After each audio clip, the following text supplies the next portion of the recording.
Hi friends, இன்றைக்கி what I eat இன் அ டே பார்க்கலாம் வாங்க. காலையில் பிரேக்ஃபாஸ்ட்டுக்கு முருங்கைக்கீரை எல்லாம் போட்டு அடை தோசை தான் பண்ணியிருந்தேன். அது கூட தேங்காய் சட்னி வச்சு சூப்பராக சாப்பிட்டு முடிச்சாச்சு.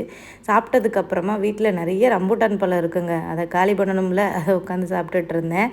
ஒரு சில பேர் கமெண்ட்ஸில் கேட்குறீங்க, அக்கா வெயிட் லாஸ் ஆகுதா, இல்லை வெயிட் லாஸ் ஆகுறதுக்கான அறிகுறிகள் ஏதாவது இருக்கா சொல்லுங்க அக்கான்னு. இந்த மூக்குக்கு கீழே பெரிய பஞ்சாயத்து கிணறுன்னு ஒன்று இருக்குல்லங்க, அதான் வாயத்தான் சொல்கிறேன்.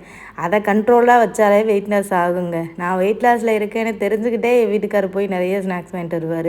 அதில் ஒன்று தான் இன்றைக்கி கறி பப்ஸ் வாங்கிட்டு வந்திருந்தார். நம்ம ஊரில் வந்து எக் பப்ஸ் எப்படி ஃபேமஸோ அதே மாதிரி இங்கே கறி பப்ஸ் ஃபேமஸ்ங்க.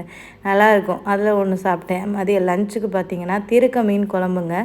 என்ன மாதிரி சி செக்ஷன் பண்ண லேடிஸ்களுக்கெல்லாம் பார்த்திங்கன்னா இந்த திருக்க மீன் ரொம்ப ரொம்ப நல்லது.